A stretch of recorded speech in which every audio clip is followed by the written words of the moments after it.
잠깐! 최준영입니다. 다양한 지식을 연결해서 큰 이야기를 만들어내는 경험.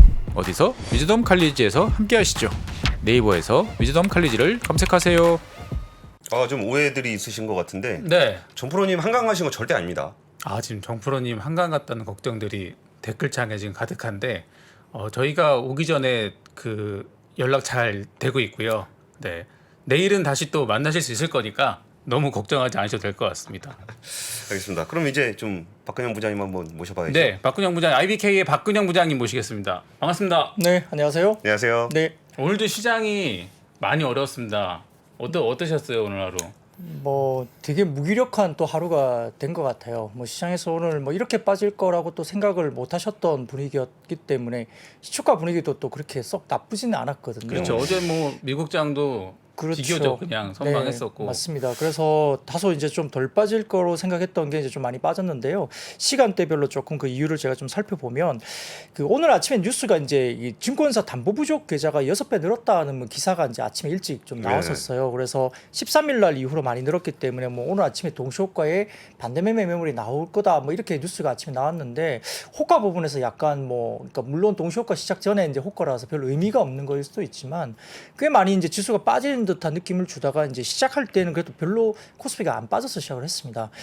코스피는 3포인트 정도 하락하면서 2490 정도 수준에서 일단 출발을 했고요. 외국인은 현물 매도와 선물 매수 그리고 기관은 금융투자나 연기금 중심의 현물 매수가 들어오고 선물은 그래도 기관들은 다소 매도 대응을 출발을 했습니다. 이제 아시겠지만 예정된 미국 6월의 FOMC 회의 경계감 때문에 아마 장 초반 외국인들 선물 매도 전환되고 기관도 현물 매도로 전환하면서 지수가 눌림폭을 다소 이제 확대를 시켰습니다. 업종들이 대부분 힘이 없었고 다소 이제 원숭이 두창 관련이라든지 사료 관련된 일부 테마가 오전장에 강세를 보였고요. 화물연대 피해 업종이었던 자동차나 시멘트, 레미콘, 그다음에 건설 이런 관련된 섹터가 다소 좀 강세를 보였던 것이 오전장 특징입니다. 근데 11시 경에 중국 관련된 그 지표가 나왔습니다. 생산, 투자, 소비 관련된 지표가 발표가 됐는데 이 예상을 상회하는 서프라이즈가 일단 나왔죠. 여기에 따라서 모두 4월을 바닥으로 반등이 시작한 지표가 나오면서 시장은 다소 좀 빠진 폭에서 그래도 좀 버티는 모습을 보였습니다. 이 생산은 광공업 분야에서 회복을 통해서 플러스 전환했고요. 고정투자 역시 정보 사업이 크게 기여하면서 월간 기준으로 중국 시장에 반등을 줬습니다. 또한 공식 실업률이 소폭 하락했지만 다소 이제 청년층이 높다는 이유 때문에 오히려 이제 정책 지원이 더 강화될 것이라는 기대감까지 유효되면서 중국 시장 상당히 좋은 그림을 나타냈죠.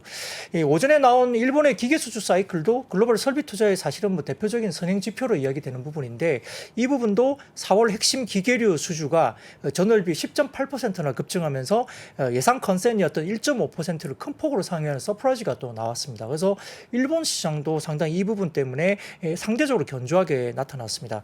따라서 지금 이제 원달러 환율 같은 경우도 전체적으로 흐름들이 이제 쭉 이어지다가 이 12시 30분 경에 이제 주가지수 선물이 국내 시장에서 장중 저점을 또한 하향 돌파하면서 낙폭을 더 키워버리는 모습을 보였어요. 그러니까 오전에 아시아 쪽에 핵심 경제 지표가 나오면서 좀 그래도 버텼는데 또다시 무너지는 모습이 나왔습니다. 원달러 환율이 연중 최고치 오늘 고점이 1293.27원까지 이제 올라갔고요. 이렇게 되면서 수급적인 측면에서 외국인 매물들이 지속적으로 이제 출회되고 있는 점이 증시 하방을 또 압력을 또 높이는 요인이었습니다. 줄곧 하락세를 보이던 시장이 이제 1시 반 정도 들면서 외국인 선물 매도가 축소되고 다소 이제 낙폭을 축소하기 위한 시도를 좀 이루어졌지만 전반적으로 기관들이 현선물 매수로 전환을 했음에도 불구하고 낙폭을 축소시키는 데는 좀 제한적으로 마무리가 됐고요. 그래서 이제 지금 시장에서 이제 중국 시장이 오늘 2%대 이상 급등세를 보였고 일본도 좀 덜 빠졌고 대만도 플러스권 이런데 왜 한국만 유독 이제 2, 3% 많이 빠지냐 이런 것들을 볼 수 있는데요. 시장에서 이제 몇 가지 의견이 있었습니다만 간단합니다. 일부 외국계 증권사 쪽에서 이번에 이제 한국은행도 7월에 금통위에서 빅스텝을 밟을 수도 있지 않느냐 이렇게 이야기가 좀 나온 것이 채권과 주식시장의 위험을 좀 회피하려는 어떤 수급이 들어왔다 이렇게 의견이 있을 수도 있고요. 월요일부터 신용 반대매매 담보 부족 청산이 이제 되는 어떤 기사가 가시화됐는데 2월 이후에 지수가 다소 좀 박스권이었지만 그때 이후로 신용 잔고가 오히려 1조 원 이상 증가했다고 합니다.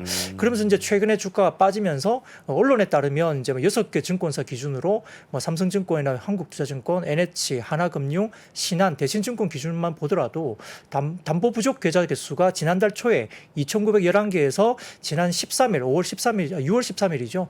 16,554개로 6배가량 급증했으니까 아마 결국 수급 공백이면서 지수가 더 밀리면서 이제 그런 것들이 또 쏟아졌다 볼 수 있습니다. 그리고 이제 뭐 관련된 테크 관련된 성장주 관련해서는 다소 이제 서플라이 체인 중심으로 수요 위축에 따른 뭐 투매가 또 나온 것이 아니냐 그런데 사실 이 부분은 뭐 우리나라만 그런 건 아니잖아요. 글로벌리 현상이니까 그거는 뭐 우리나라만의 오늘 하락을 설명하기는 좀 힘듭니다. 근데 다만 이제 중요한 이슈가 하나 생겼는데요. 오늘 2시 30분경에 이제 유로화가 강세폭을 확대를 하는 모습이 보였습니다. 이게 환율의 변수인데 ECB가 수요일 임시회의를 개최한다는 소식에 의한 결과입니다. ECB가 이제 지난 목요일 금리 인상을 약속한 이후에 실제 독일과 이탈리아 등의 남유럽 국가 간의 스프레드가 2년 내 최고치로 이제 벌어지면서 사실 좀 문제가 좀 생길 수 있다는 우려감이 좀 있었던 것 같아요. 여기에 따라서 이제 지금 이 관련 내용을 논의할 것으로 전망되면서 이제 임시회의 개최 소식이 들렸는데 여기에 따라 달러화가 이제 약세로 전환됐고요. 3시 30분 기준으로 제가 확인해 보니까 달러 인덱스가 104.75로 한 0.6% 정도 하락 추세로 접어들면서 환율의 변화가 좀 생긴 것은 또 어떤 변수가 되기 때문에 수급에 있어서 환율의 어떤 방향이 어떻게 변할지 이 회의 결과에 따라서 좀 주목할 필요는 있겠습니다. 지금 지수가 보니까 코스피 기준으로는 2020년 7월 레벨까지 지금 되돌림이 있었는데 아까 뭐 말씀 주신 것 중에 신용잔고는 보니까 그 당시보다 그 당시가 대략 한 코스닥 기준으로 6조에서 7조 정도 레벨이고 지금이 한 10조 한 중반 정도 되나요? 그러니까 이제 지수가 빠진 거 대비했을 때 이제 이 신용잔고의 감소폭은 아직 이렇게 뭐 많이 나온 것 같지는 그렇죠. 않은데 맞습니다. 실제 그 객장에서 느끼실 때도 이 신용잔고에 대한 유지 여부가 좀 체감이 되시나요, 기자님께서? 뭐 지난번에도 한번 말씀드렸지만 사실 뭐 저희 창구에서 제 고객들은 아직은 1차 담보 부족이 없어요.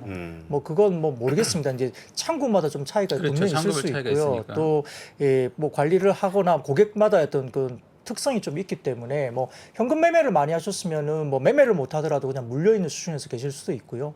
그다음에 이제 레버리지 관련된 부분들은 또 한 1, 2년 사이에 또 굉장히 이 개인들이 약간의 어떤 그 리스크 관리를 조금 하는 부분들이 과거에 비해서는 조금 더 스마트해졌다는 느낌도 좀 들기도 하고요. 그다음에 또 실제로 우리가 느낄 수 없는 만큼 이제 어느 정도 시중에 자금이 있기 때문에 이 담보 부족 관련된 반대 매매가 실제로 많이 나오고 있지만 또 받아주는 어떤 유동성이라든지 이런 것들이 아직은 조금 더 여유가 있어서 실제 어제도 보니까 고객 예탁금이 한 1, 2조 가까이 또 늘었더라고요. 59조 정도까지 또 늘었습니다. 한 57조 중반 내려갔다가 예, 59조 대 어제만 아마 1조 7천원인가 는 걸로 제가 정확하지는 않습니다. 비슷하게 기억을 하는데 그러다 보니까 이제 예금으로 왔다 갔다 많이 하고는 있지만 또 많이 빠지니까 저점에서 또 좀 사고 싶은 어떤 돈들이 조금 들어온 것도 있고 그러다 보니까 오늘은 외국인들은 뭐 기관들 이렇게 팔았지만은 기관은 좀 샀습니다 현물을. 근데 외국인들 팔았지만은 개인이 샀다고는 잡히고 있지만 사실 팔고 사고에 대한 부분들은 정확하게 몰라요. 그러니까 정말 투매로 던진 뭐 신용 반대 매매가 나온 수급도 있을 거고 또 그걸 받아낸 어떤 개인 새로운 자금도 또 있을 거란 말이죠. 그래서 사실 예전에는 그 창구 쪽에서의 어떤 반대 매매는 아침 시초가에 나가지만은 그렇죠. 그 외에도 뭐 CFD 관련된 쪽은 또 오전에 또 다른 시간대 그리고 스탁론이나 이런 쪽도 오후 시간대 한 2시 정도인가요? 그때쯤에 또 스탁론의 어떤 그런 수급이 또 쏠릴 수 있는 시간대가 있기 때문에 스탁론이라고 하는 거는 이제 저축은행 같은 데서 그렇죠. 주식을 사기 위해 빌리는 돈들이죠. 네네. 별도로 이제 증권사하고 연계되기도 하고 하지만 어쨌든 빌려주는 주체는 또 이제 저축은행들이죠. 그러니까 그와 관련된 것도 반대매매 시간이 약간 달라요. 그러다 보니까 시간대 쪽으로 좀 쏟아지는 것들이 좀 다르기 때문에 옛날만큼 일괄적으로 좀 해석하기는 좀 쉽지 않지만 아무튼 오늘 같은 경우는 좀 쏟아내는 듯한 느낌도 사실 받았거든요. 종목들 보면 대부분 다 힘을 못 쓰고 그냥 오후장에 계속적으로 이렇게 쏟아내는 느낌이 들었고 종목들이 어지간하면 6, 7%는 그냥 그렇죠. 쉽게 호재도 안 밀려버려. 먹히고요. 그렇죠. 네. 근데 뭐 사는 입장에서는 쏟아내는데 굳이 올려 살 필요는 없죠. 받쳐놓고 그냥 계속 들어오는 대로 받을 텐데 던지는 입장에서는 사실 뭐 하염없이 계속 이러니까 저점이 어딘지도 사실 좀 어렵고요. 그러니까 밸류에이션 부분은 각 증권사마다 뭐 싸졌다 말들을 많이 하고 커버리지를 하는 리포트가 나오고는 있지만 수급적인 부분이 더 심각하고 이 밸류가 먹히지 않는 시장이거든요. 그러니까 수급의 쏠림에 따라 저점이 어디로 갈지는 아직도 모르는 거고 저점은 사실은 지나가고 난 뒤에 훨씬 뒤에 이제 쳐다봐야 그때가 저점이었구나라고 생각할 수 있는 부분이 있기 때문에 아직까지는 좀 더 보수적으로 대응을 하셔야 될 것 같습니다. 근데 사실 그 무기력하다는 단어를 부장님께서 써주셨는데 정말 되게 적합한 얘기인 것 같아요. 뭔가 밸류에이션상으로 좀 가격대가 좀 싸다 느껴지는 부분도 있다 보니까 네. 이거를 받아내기는 받아내고 있는데 그 받아내는 수요가 정말 그 약간 상승 모멘텀으로 전환될 정도의 힘은 없고 적극적이지 않죠 지금. 예. 그리고 이제 거의 대포 FOMC라든지 이런 게 대포가 또 준비하고 있다는 걸 알다 보니까 본인도 여기 사긴 하지만 이게 저점이라는 생각은 좀 못하게 되는 경향들이 좀 있잖아요. 그렇죠. 근데 사실 조금 걱정되는 부분들은 뭐냐면 꼭 증시의 저점의 어떤 시그널이라고 하는 게 정말 폭이 이제 진짜 못하겠다. 그쵸. 이런 느낌 정도가 왔을 때가 저점이라는 얘기를 하는데 그러면서도 무기력하긴 하지만 그 물량을 또 받아내는 수요가 좀 있다 보니까 그렇죠. 예전의 어떤 히스토릭한 어떤 태도들을 보면은 아직도 더 가야 되나? 라는 우려를 좀 더 하게 되는 것 같아요. 사실 그게 제일 최근장의 공포감을 키우는 이제 제일 큰 원인 중에 하나죠.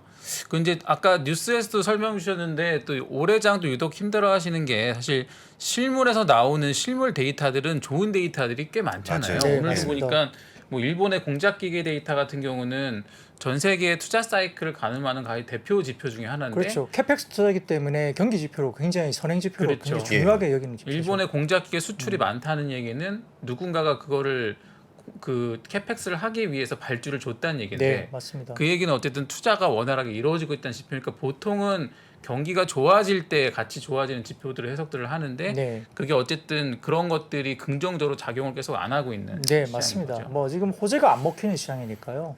웬만해서는 오히려 뭐 호재가 나와서 종목이 만약에 뭐 반짝이면서 플러스가 나온다. 그럼 팔고 싶어 하는 그런 시장이에요. 그쵸. 예. 그러니까 심리적으로도 그렇기 때문에 좀 상당히 좀 정말 무기력한 시장이 되고 있는 부분이 좀 안타까운데 어서 빨리 좀 변곡점이 생겼으면 하는 바람입니다.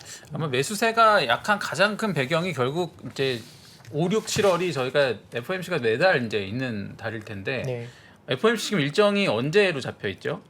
제가 기억하기로는 오늘 이제 내일 새벽 3시 그죠. 정도로 내일 이제 새벽이죠, 알고 우리 있죠. 시간으로. 그래서 이제 간단하게나마 FOMC 이슈를 조금 언급을 드리고자 합니다. 예. 그 이번에 이제 문제가 됐던 것은 그 페드의 입 인사이드로 불렸던 월스트리트 저널의 닉 티밀하우스라는 그 기자가 있습니다. 보통 페드 같은 경우에 직접적으로 말하기 전에 시장의 어떤 의중을 좀 나타내기 위해서 이 월스트리트 저널의 닉 티밀하우스라는 기자를 통해서 이 기사를 쓰게끔 만든다라는 이야기가 굉장히 많았어요. 그래서 이 사람이 페드의 입이라고 이제 불리는 사람인데 이 사람이 지난 주말까지만 해도 50bp 인상에 대한 글을 썼던 사람인데 갑작스럽게 75bp를 주장하는 글을 올린 게 화근이었습니다. 그러면서 이제 결국 페드의 지도부에 힌트를 준 것이 아니냐. 이번 FOMC에 대한 금리 인상폭에 대한 힌트를 이미 이 기자를 통해서 준 것이다. 이렇게 이야기가 되면서 다소 갑자기 75bp가 뛰어나오니까 좀 문제가 된 거죠. 그동안 어떻게 보면 확률이 가장 높았던 기자라고 할 수 그렇죠. 있겠네요. 그렇습니다. 그래서 파월 같은 경우는 기존에 이제 그 FOMC 관련된 부분에서 그 a couple of months라고 이야기를 했어요. 분명히. 그러니까 a couple of months는 두 달이란 뜻이잖아요. 그래서 6월과 7월은 50bp라고 그때 당시에 못을 박는 듯한 말을 했기 때문에 갑자기 75bp 관련된 그 페드의 입을 통해서 기사가 이제 나오니까 시장은 굉장히 좀 당황스러워한 것 같아요. 근데 이 부분에서 참 이게 페드가 정말 신뢰를 좀 잃고 있다라는 생각을 받는 게 0.5bp 그러니까 50bp 그러니까 0.5% 포인트를 인상한다는 얘기를 했을 때도 좀 강하긴 하지만 이제 그 정도는 돼야 물가가 잡힐 것 같아라고 이제 투자자들이 기대를 했던 거잖아요. 네. 그렇죠. 네. 근데 갑자기 이게 CPI 확 나오고 나니까 한 달 만에. 갑자기 입에서는 75bp 얘기 나오고 그러고 나니까 이번에만 75bp가 아니라 다음도 75bp 그렇죠. 얘기 나오고 다음은 뭐 1% 올리는 거 아니냐 뭐 이런 언급들도 나오고. 그러니까 지금도 아까 댓글에 주셨는데 자이언트 스텝 다음은 뭐냐 그렇죠. 네. 용어가 뭐냐 이런 얘기를 한국 투자자들이 얘기할 정도면은 페드에 대한 신뢰를 잃었다는 것이 오히려 시장에는 굉장히 큰 부담이 좀 되는 것 같아요. 사실 제일 이 페드가 예측이 어려졌다는 거는 제일 큰 리스크 중에 예. 하나죠, 그게 진짜. 네.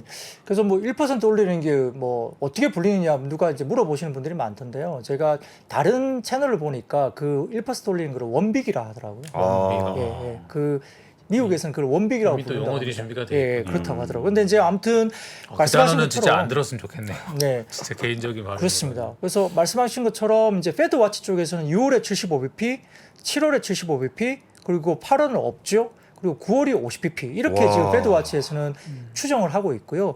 최종 금리대가 4%대 초반 정도까지 수준이 반영 페드와치 쪽으로 하고 있습니다. 근데 이게 페드와치는 다소 좀 투기적인 그 포지션을 많이 가져가기 때문에 조금 이제 높게 형성됐다는 게 이례적인데 골드만삭스나 JP모건 등의 주요 금융사는 이 최종 금리 수준을 3.25에서 3.5 정도로 추정을 하고 있어요. 근데 페드와치 예측대로라면은 얘네들은 4% 네, 4.25 정도까지 그렇죠. 보고 있는 4% 것입니다. 초반대를 예측하는 거고. 네네 그렇습니다. 그래서 향후에 이제 골드만삭스나 JP모건 등과 뭐 글로벌 IB들이 이런 기존의 전망치를 최종 금리입니다. 이 금리를 높인다면 아마 시장에 영향을 줄 수도 있고요.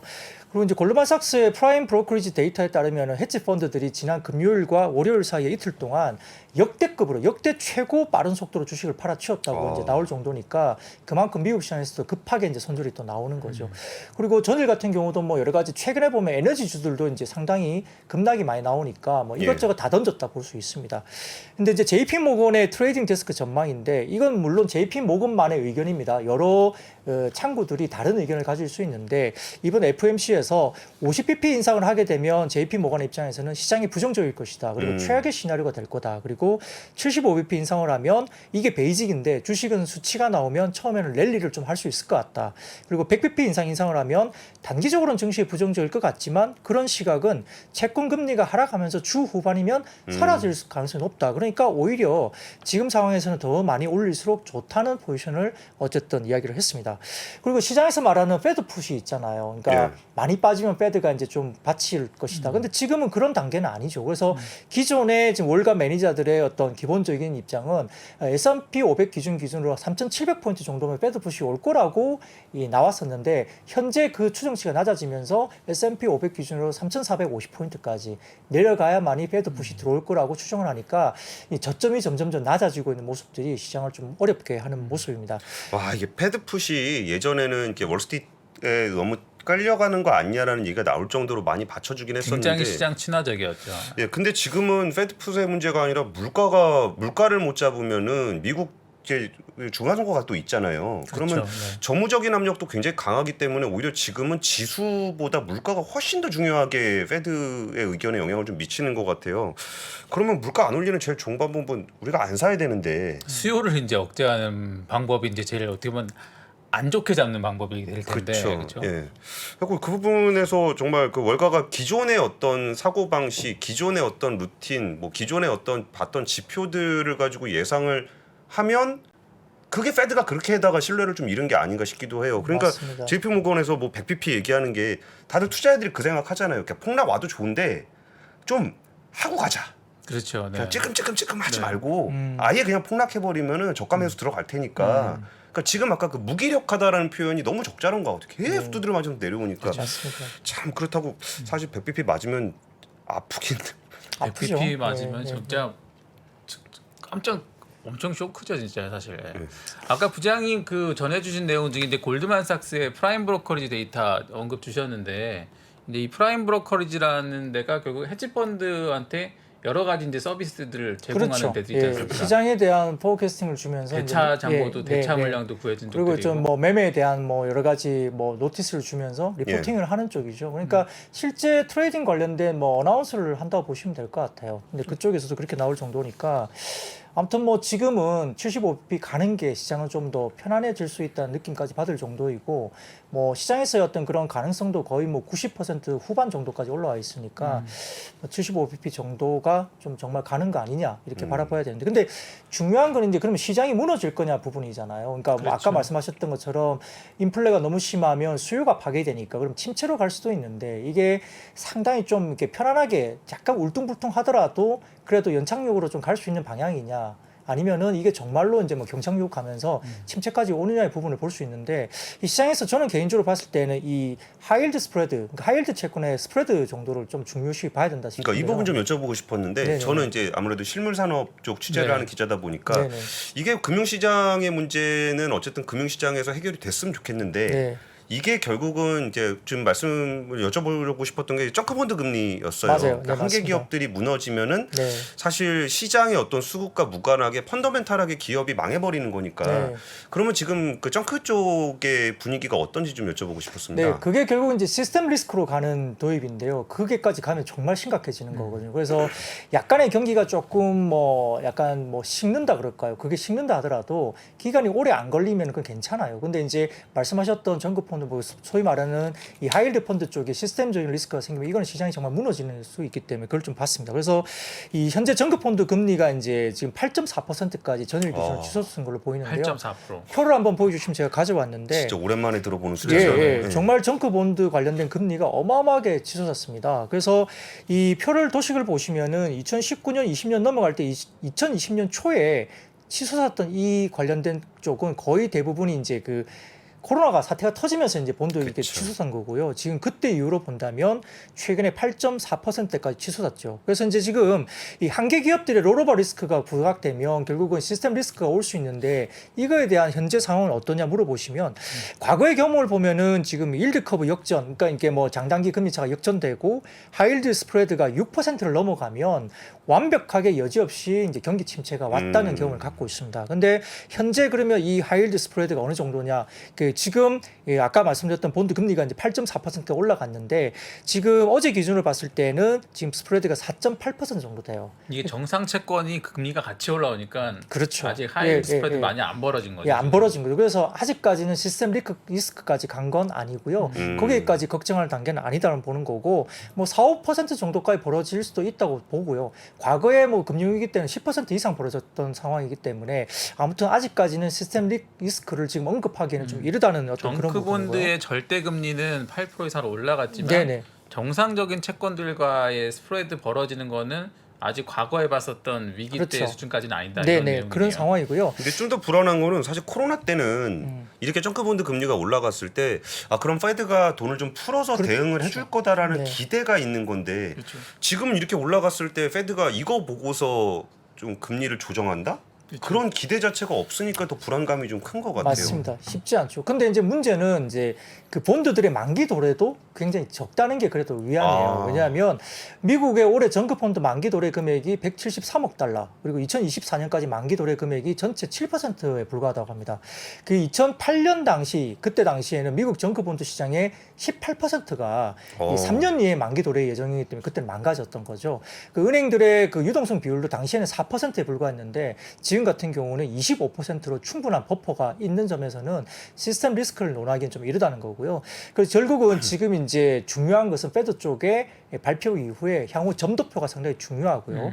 근데 이제 시장에서 이런 말들이 있습니다. 보통 FOMC 당일과 그 다음에 하루 이틀 사이에 주가 반응이 완전히 대조적으로 가는 게 상당히 많았다. 그래서 FOMC가 끝난 직후에는 뭐 제로 소멸이다 이런 생각들 많이 하는데 실제 하루 정도 생각하고 지나가 보니까 사실은 그게 아니었네라고 평가 분석 자료가 또 나온다는 거죠. 그래서 실제 그 내일 새벽에 FOMC 나오고 내일 아침에 뭐 가격 움직임이 진 반응이 아닐 수도 있다라고 이제 경계를 좀 하는 이야기들 많고요. 오히려 이번 금요일이나 다음 주 월요일 정도에 이번 FOMC에 대한 진짜 반응이 나올 수 있다. 좋은 쪽이든 나쁜 쪽이든 그렇게 나오는 것 같고, 그리고 또 이번 금요일은 미국 입장에서는 선물 옵션 동시 만기입니다. 에이.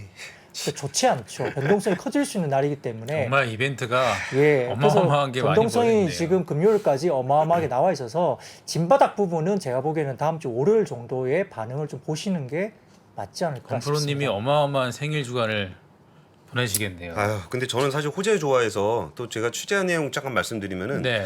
은행 쪽, 그러니까 시스템 리스크라는 건 결국은 이제 은행 쪽의 부실까지 이어지고 금융 쪽에서 문제가 생기는 영역이잖아요. 그렇죠. 그나마 좀 희망을 좀 드리자면 2008년 금융위기 이후에 전 세계적으로 은행에 대한 그 건전성 규제를 굉장히 세게 강화를 했어요.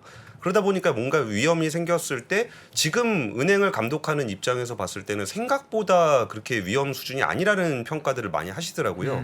그러면서 오히려 좀 걱정하는 거는 우리가 뭘 잘못 보고 있는 거 아닐까? 이렇게까지 금융회사의 건전성에 문제가 없는 걸까? 뭘 놓치고 있는 건 아닐까라는 걱정을 좀 하는 거 보면은 그나마 가장 기반이 되는 시스템 리스크로 가지 않을 금융회사의 건전성이 상대적으로 양호하고 거기에 대한 준비가 2008년 이후에 많이 돼 있다라는 거는 정말 이렇게 아예 밑바닥까지 가지 않는 선에서 시장적인 현상 쪽에서 좀 받아줄 수도 있지 않을까라는 기대를 금융감독하시는 분들은 좀 말씀을 해주시는 걸 이게 단순히 유동성이 줄어들면서 어떤 자산 시장에 충격이 오는 거냐 이걸 넘어서 말씀 주신 은행의 어떤 구조적 리스크로 갈 그쵸. 거냐가 이제 시장의 큰 걱정거리인데 건프로님의 취재 결과는 어쨌든 은행 단에서는 아직 크레딧 리스크의 시그널을 안 보인다는 말씀인 거죠. 그러니까 그걸 오히려 불안해할 정도로 뭔가 이 정도로 안 좋으면 은행에서도 뭔가 시그널이 좀 대감을 나와야 잘못 될 보고 건데 근데 아직까지 그걸 발견하지는 못했다는 걸로 봐서 뭐 기대치로는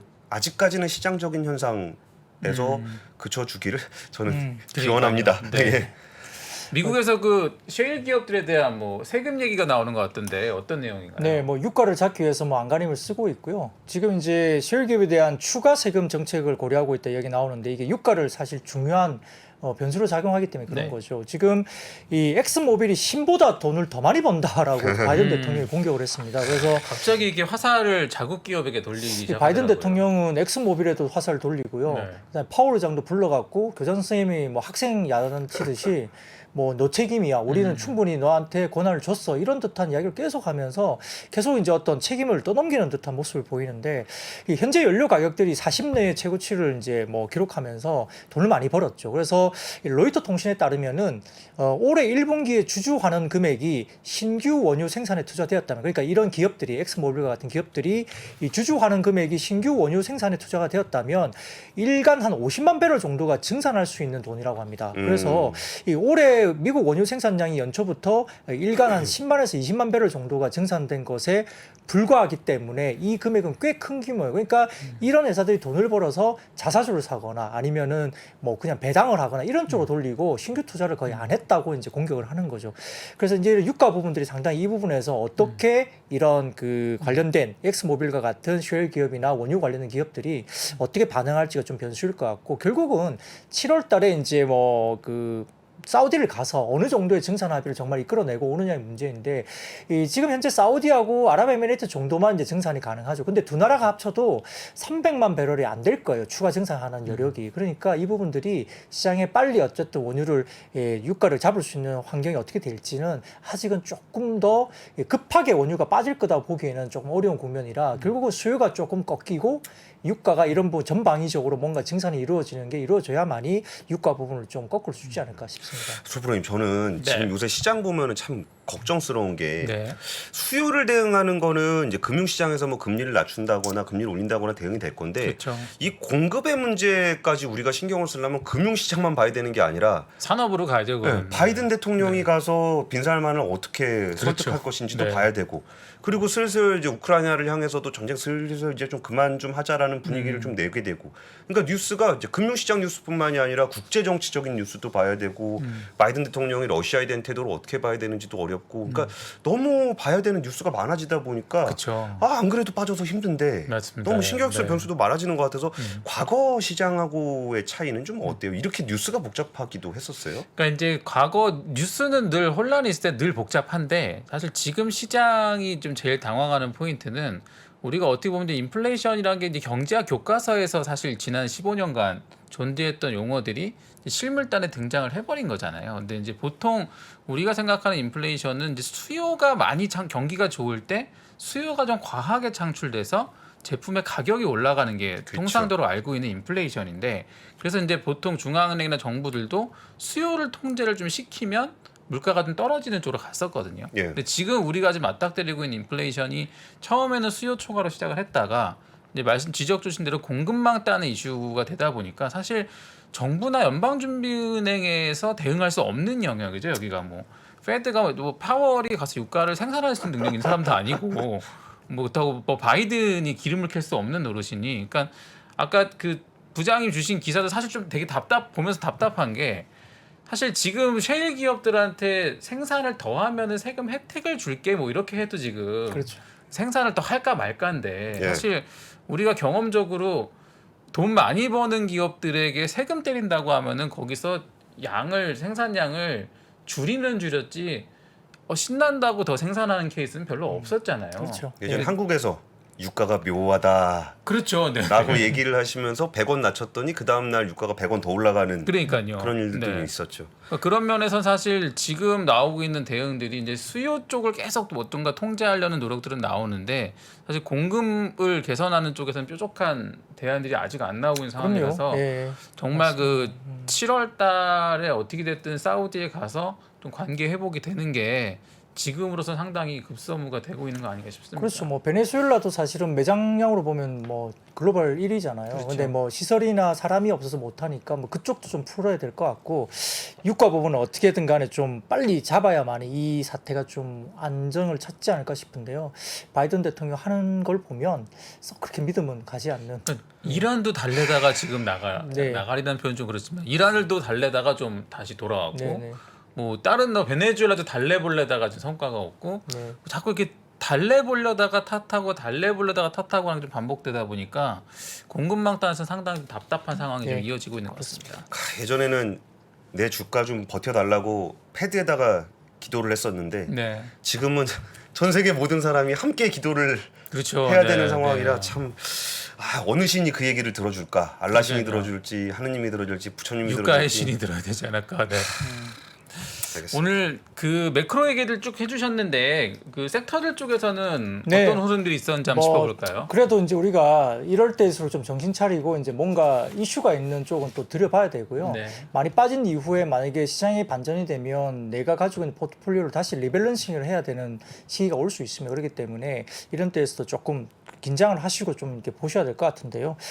역시나 이제 오늘 가장 이슈가 됐죠. 뭐 하이브를 뭐 비롯한 엔터사들 이슈가 됐는데요. 말씀하셨듯이 이제 지금 뭐 단체 활동을 잠정 중단할 수 있다 이런 뭐 이야기가 나오면서 상당히 좀 문제가 많았죠.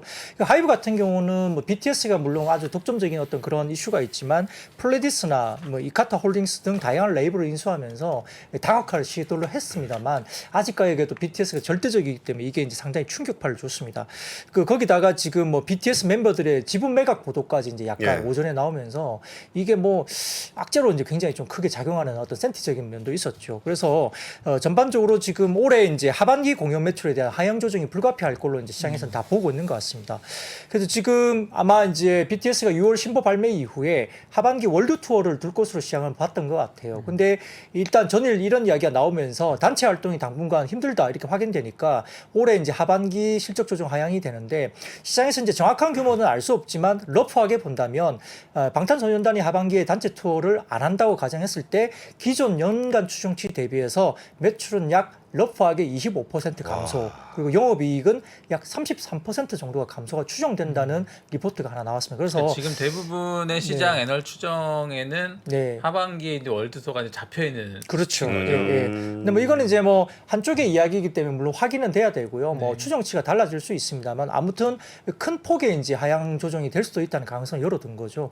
그래서 솔로 활동을 한다는 것은 결국 이제 뭐 어떻게 이제 군입대를 동반 입대할 거냐의 문제인데 사실은 그건 아닌 것 같고 따로 이제 입대를 할 걸로 보이는데 이게 멤버 제이홉이 이제 7월 말 미국에서 열리는 롤라팔루자 시카고 무대를 할 걸로 보이기 때문에 일단 그 부분도 좀 이제 커버를 할 수 있다는 면은 있지만 이거는 개인 활동인가요? 그렇죠. 그렇습니다. 그래서 이제 우려스러운 부분은 여전히 이것 가지고는 어떤 우려를 좀 잠재우기는 어렵습니다. 근데 이제 결국 이게 이제 전반적인 그 엔터 기획사들의 이제 하락을 같이 부추기는데 일단 첫 번째 부분은 그렇습니다. 이게 시가총액이 가장 큰 형님으로 이야기되는 하이브가 빠지니까 업종에 대한 그 디레이팅 그러니까 예를 들어서 뭐 과거에 밸류를 한 30배 정도를 평균적으로 따졌다면 업종 디레이팅이 되면서 이제 30배를 못 준다 이게 나올 수 있는 거잖아요. 그래서 대부분 다른 기획사들이 조금 이제 하향 조정될 수 있는 여지는 될 수 있는데 근데 한편으로는 이렇습니다. 그러니까 이제 실적 가치성이 높은 업체로 관심이 좀 쏠릴 거다. 왜냐하면은 내가 예를 들어서 뭐 보고 싶은 어떤 사고 싶은 상품이 있는데 이게 없어져 버리면 이걸 대체할 수 있는 뭔가를 이제 팬덤은 찾을 수밖에 없죠. 예. 물론 100% 다 옮기지는 않겠지만 많은 부분들이 대체하는 쪽으로 갈 수 있다는 이야기죠. 그래서 2위거인 엔터 3사 쪽에 남자 아이돌 시장에서 기회 요인을 찾을 수 있는 엔터 기획사들이 어떻게 보면 약간의 반사이익을 받을 수도 있다는 의견도 있는 거죠. 그래서 JYP와 SM 같은 하반기 실적 가치성이 팬덤이 다소 좀 옮겨갈 수도 있다는 이제 분석도 오늘 나왔습니다. 그래서 JYP 같은 경우는 아시다시피 이제 기존의 그 아티스트들의 포트폴리오가 아직까지는 매출이 안정적이고요. 상당히 안정적입니다. 그리고 연말 내에 이제 뭐 데뷔할 신인 라인업도 탄탄한 분위기고 또 일본에서 남자 아이돌 그러니까 남자 니주라고 이제 명명을 하면서 새로운 어떤 남자 아이돌이 나올 수 있기 때문에 여기에 대한 남자 아이돌에 대한 신선한 어떤 새로운 어떤 이벤트가 있다. 그리고 박진영 PD가 요거 때문에 일본 입국했다는 뭐 그렇죠. 이렇게 사진도 돌고 했었죠 네, 그때. 맞습니다. 그리고 SM 같은 경우는 7월 8일 이제 발매 예정인 에스파 미니 앨범 2집이 뭐 100만 장 이미 선중은 넘어섰다 있지만 오늘 오전에 150만 장도 넘어섰다 이렇게 이제 외신도 나왔습니다. 그래서 정프로님 좋아하시는 에스파는 카리나. 네, 뭐 그런 것 같습니다. 보고 그래서 계신가요, 정프로님? 네.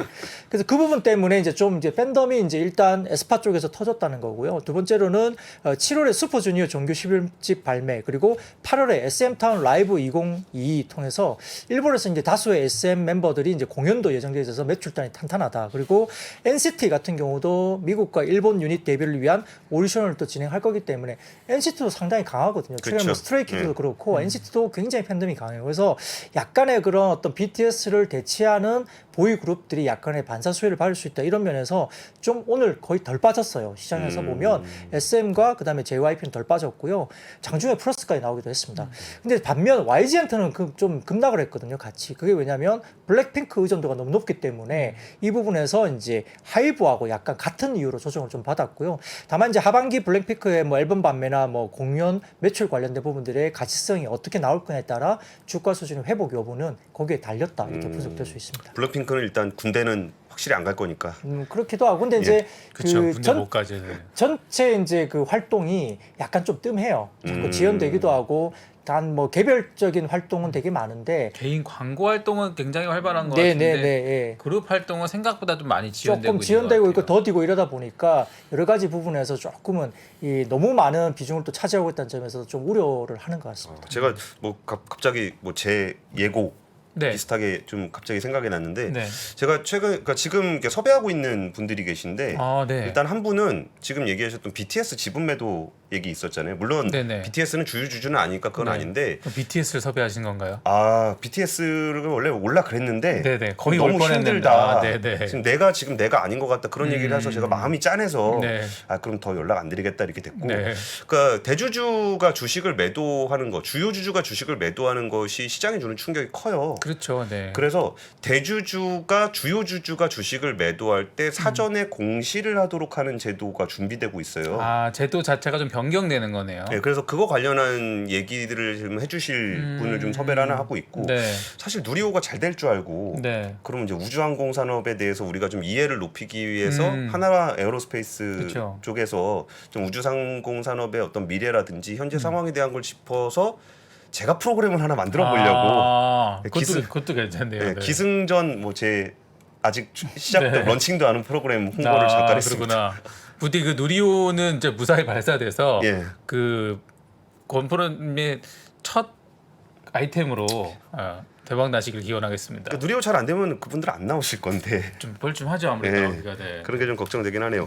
근데 아까 지금 그 언더스탠딩에서 화물연대분 나오셨었잖아요. 앞에 시간에 나오셨더라고요. 좋은 네. 결과 좀 낸 것 같은데 그 덕분이라고 봐야 되겠죠? 그 자동차 업종이랑 시멘트 쪽 좀 괜찮았다는 것 같은데. 화물연대 파업이 워낙 그 미치는 영향이 컸기 때문에 이제 그게 어느 정도 일단되면서 이제 자동차 업종이나 오전까지는 그래도 뭐 시멘트라든지 레미콘 테마도 상승을 보였습니다. 근데 이제 오장 들면서 그래도 자동차 그 완성차라든지 글로비스는 좀 버텼지만 뭐 시멘트나 이쪽도 사실 좀 쉽지 않은 분위기였는데 일단 핵심만 보면 최근에 이제 뭐 그 자동차 업종에 대한 형성된 불확실성은 이제 해소된 걸로 이제 시장은 파악하는 것 같고요.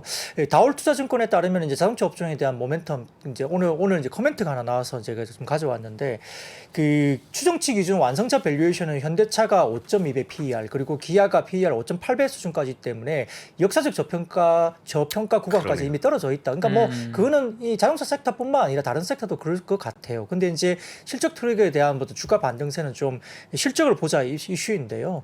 이 실적의 핵심이 이제 2분기 판매량인데 지금 현대 같은 경우는 약 96만 8천 대 그리고 2분기 2분기에 기아는 72만 4천 대를 기록 예상하고 있답니다. 이게 현대는 전분기 대비 6.9% 성장, 그리고 기아 같은 경우는 전분기 대비 5.8% 증가세 추정이 된다고 보고요.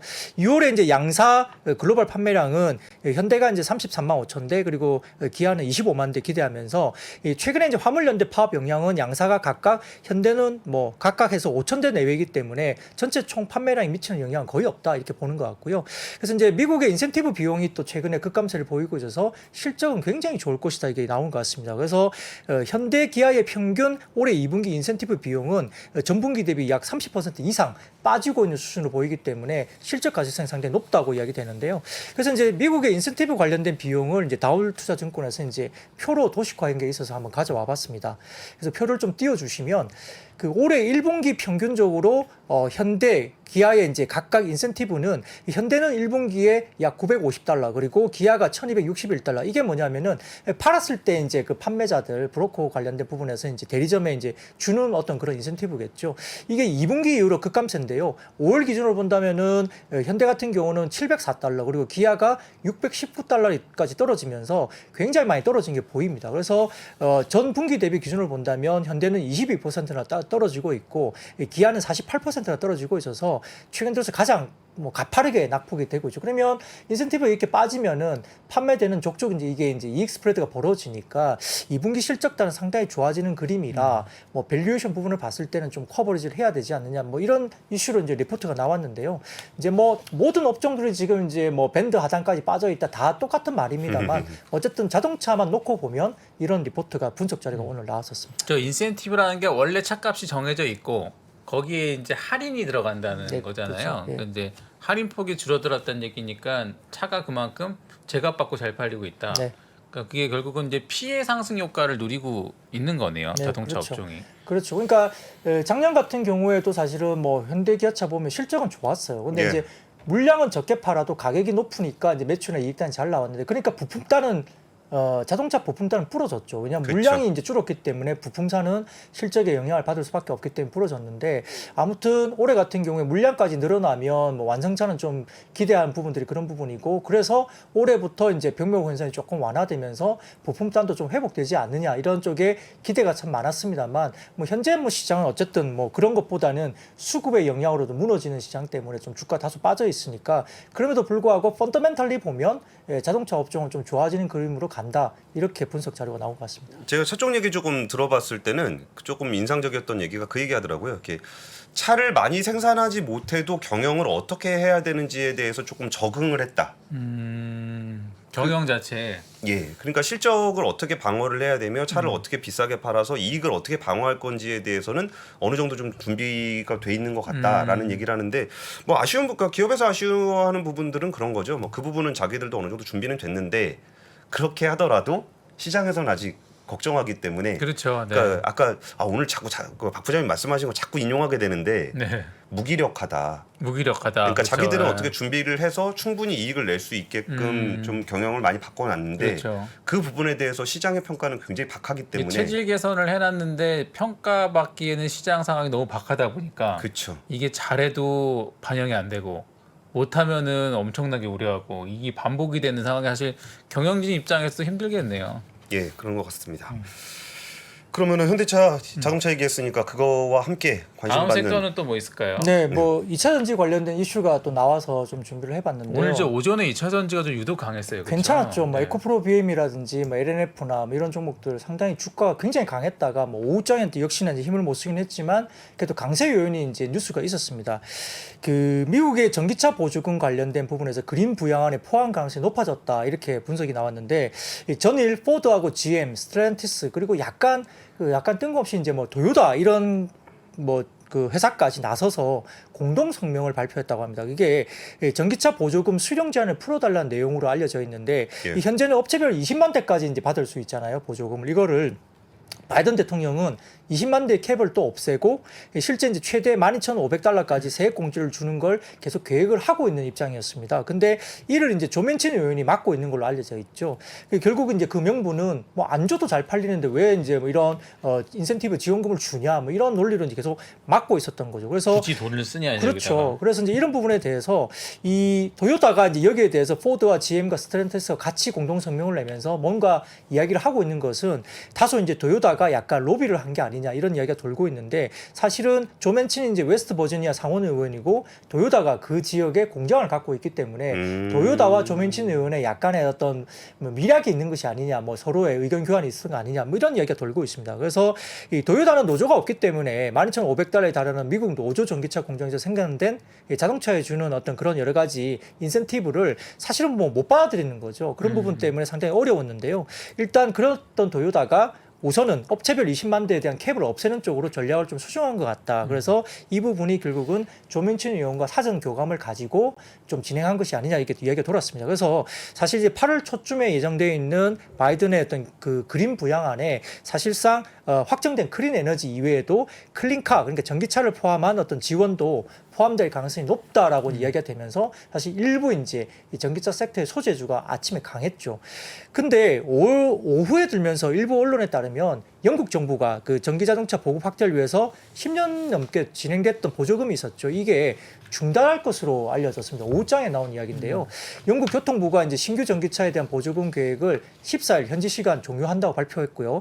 대당 32,000파운드 약 4,988원 이하 차량을 구매할 때 최대 1,500파운드 그러니까 233만 원 정도 보조금을 지급을 중단하겠다 이렇게 발표했기 때문에 이게 또 시장에서 악재로 작용했습니다. 그래서 막판에 이제 버티던 일부 전기차 소재도 사실은 힘을 못 쓰고 또 약간 다시 하락하는 모습을 보였는데 그래도 아직까지는 그 중국 관련된 쪽 또 전기차 관련된 종목이 굉장히 강하거든요. 그리고 어제 미국 시장이 안 좋았는데도 니오인가요? 그 중국에 상장되어 있는 니오도 어제 거의 17% 가까이 급등했어요. 그러니까 전기차 관련해서 중국 쪽의 전기차 관련 쪽은 또 굉장히 지금 강해요. 그렇기 때문에 그래도 아직까지는 전기차 섹터 쪽에 그나마 수급이 좀 살아있는 모습이 보이는데 오늘 나온 이런 여러 가지 상반된 뉴스가 또 어떻게 영향을 미칠지도 한번 지켜볼 필요가 그러니까 이 있습니다. 뉴스가 그 GM 포드가 20만 대 캡을 없애달라는 그 얘기는 GM 포드 같은 회사들은 이게 규모가 어마어마하게 많이 파는 회사들이에요. 그렇죠. 아. 그러니까 아직까지는 전기차를 쏟아내고 있지는 않지만 이 20만 대 캡을 풀고 준비되는 대로 쏟아내겠다는 얘기고 도요타 로비설이 굉장히 유의미한 건 도요타도 이렇게 대량 판매를 하는 회사란 말이에요. 그렇죠. 근데 아직까지 전기차도 안 낸 회사가 그 얘기를 한다는 거는 자기들의 계획상으로는 20만 대를 훨씬 넘겨서까지 쏟아내보겠다라는 계획을 갖고 있다는 거거든요. 허튼 소리 할 만한 사이즈 회사는 아닌데 사실 그렇죠. 그죠? 네. 그러니까 이게 뭐 조그맣게 뭐 BMW라든지 여기는 물량 자체가 많지 않아서 근데 그런 걸 따지면은 사실 글로벌하게 중국을 제외하고 그 전기차 배터리 소재를 공급할 수 있는 나라는 우리나라밖에 없어요. 맞습니다. 네. 그러면 뉴스의 밸류를 비교를 해보면은 미국 시장에 그 어마어마한 물량을 쏟아낼 수 있는 회사들에 대한 얘기가 되는 거고 사실 영국은 전체 글로벌 자동차 시장에서 미치는 영향이 별로 그렇죠. 없어요. 네. 자동차 메이커도 이제 남은 게 많지도 않고 이제 생산 볼륨도 사실 그렇게 크지가 않은. 거기다 233만 원짜리 보조금이잖아요. 그렇죠, 그러면 네. 이만한 호재가 있는 거에 요만큼 반응했다가 요만한 악재 있다고 푹 꺼지고 그러니까요. 이게 정말 되게 억울한 얘기입니다. 영국보다 사실 이거는. 미국의 이슈가 훨씬 더 긍정적으로 받아들여야 그쵸. 되는 상황인데 자, 그만큼 진짜 오늘 투심이 오늘뿐만 아니라 계속 약세가 지속되고 있는 것 같습니다. 네, 뭐 힘든 시장이죠. 그리고 네. 이제 뭐 여전히 이제 뭐 전기차 시장은 뭐 글로벌리 10% 정도의 MS이기 때문에 미국 시장은 이제 인제 시작하는 한 6에서 7% 정도의 MS를 갖고 있죠. 그러니까 전기차 시장은 아직은 미국 시장은 여유가 있다고 보고 성장성은 충분히 있다고 보니까 그와 관련된 소재 그리고 이제 말씀하셨던 일본 기업들은 이 미국 현지의 전기차 배터리나 이런 것들을 생산하기에는 다소 좀 시간이 걸린다고 보니까요. 국내 배터리사가 이제 결국 빨리 이제 진출을 하게 된 상황이고 거기에 따라서 소재 업체들은 사실은 좀 저 개인적으로는 분명히 이제 성장에 대한 그림이 아직은 명확하게 있다라는 부분을 갖고 있는데 뭐 기본적으로 이제 몇 년을 좀 이렇게 밸류를 당겨서 주가가 올라온 부분이 분명히 있는 부분도 있습니다. 2, 3년 정도의 실적 추정치를 당겨서 뭐 밸류에이션을 주다 보니까 다소 좀 높게 느껴지는 부분도 있지만 좀 더 길게 보면 그래도 아직은 성장의 그림은 좀 있다고 느껴집니다. 박 부장님 저 댓글 보다 보니까 신청하면 받아주나요 나오는데 이런 장에서 혹시 생각나는 노래 같은 게 좀 있으시면 아니면 솔프로님도 아 이런 장에 네. 이런 장에 노래하면 큰일 납니다. 네, 이런 장에 저는 문득 그 바람이 분다 바람이 분다. 네. 그게 노래도 생각이 나는데 바람이 분다 이 네. 노래도 생각이 나고 네. 시도 있어요. 이렇게 그 풀이 눕는다. 네. 바람보다 빨리 눕는다. 글로벌 경기가 나쁘기 전에 코스피는 먼저 빠진다. 먼저 빠진다. 아, 울적한 노래인데요. 그러니까 바람이 불면은 그냥 바람이 부는 만큼 빠지는 게 아니라 네네. 먼저 악재를 더 많이 반영하는 것 같아서 그 오를 때는 또 먼저 올라야 되는데 그렇죠. 선반영이 돼야 되는데. 좀 오르는 얘기도 좀 해주세요, 부장님. 그게 쉽지 않은데 이제 그런 것도 있는 것 같습니다. 그러니까 저희가 느끼기에는 왜 이제 외국인들이 한국을 팔까 보면 중국이 너무 핫해요.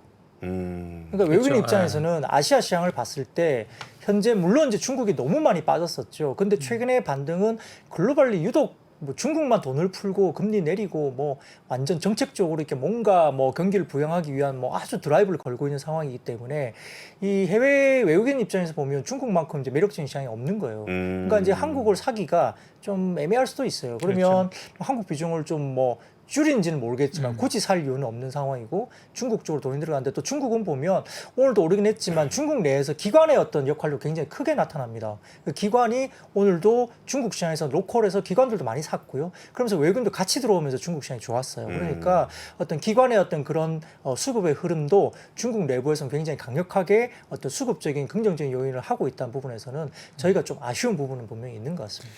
참 또 오늘도 굉장히 어려운 장이었는데 또 박 부장님 덕분에 오늘 있었던 주요 이슈들 저희가 꼼꼼히 잘 정리한 것 같고요. 박 부장님도 오늘 하루 힘드셨을 텐데 오늘은 여기서 마무리하고 네. 돌아가서 푹 쉬시고 또 심찬 얼굴로 다시 뵙겠습니다. 네, 뭐 하여튼 모든 게 다 힘듭니다. 힘들지만은 1대1수로 뭐 주식을 안 갖고 계시다면 모르겠지만 갖고 계신 분들은 다소 좀 고민을 많이 하시고 이럴 때서 저는 고민을 더 많이 해야 된다고 봐요. 어쨌든 장이 변했을 때는 포트폴리오에 대한 고민을 해야 되거든요. 그래서 이럴 때 조금 더 많이 힘드시겠지만 한 번 더 쳐다보시고 어떻게 재정비를 할지를 좀 고민을 하시는 게 좋겠고요. 과격한 뭐 레버리지 이런 부분들은 조금 지금은 절대 하시면 안 된다. 곧버스 썼습니까? 곧버스. 글쎄요. 시장은 뭐 오늘하고 내일이 어떻게 변할지 아무도 모르기 때문에 그 부분도 조금 조심하시는 게 좋겠습니다. 지금까지 IBK 투자증권의 박근영 부장님이었습니다. 감사합니다. 네, 고맙습니다. 미국, 중국, 러시아 이런 나라들의 움직임에 대해서 관심이 어느 정도 생겼는데 거기에서 우리는 과연 뭘까? 우리는 체스판의 말이 아니다라는 생각을 좀 해야 좋겠어요. 어떻게 생각하세요? 우리 편 누굴까를 좀 더 고민할 수 있지 않을까 싶어요. 뒤집어 질문을 해보면 그러면 아시아에는 우리 친구가 있을까요? 제가 지구본 연구소 진행하면서 사실은 되게 마음에 걸리는 이만한 짐이 하나 있어요. 우리 옆에 있는 동남아를 내가 모른다. 우리가 처해 있는 아시아라는 지역을 자꾸 방관하고 유럽이나 미국의 어떤 시각에 맞춰가지고 그런 이제 개별적인 지식 이런 것들이 묶여가지고 큰 흐름들을 만들어내는 이야기, 그런 경험.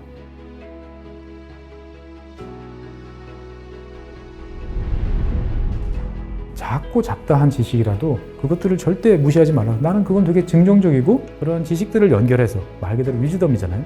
정말 현명해지고 뭔가 남들하고는 좀 차별화된 그러한 관점 그리고 그러한 비전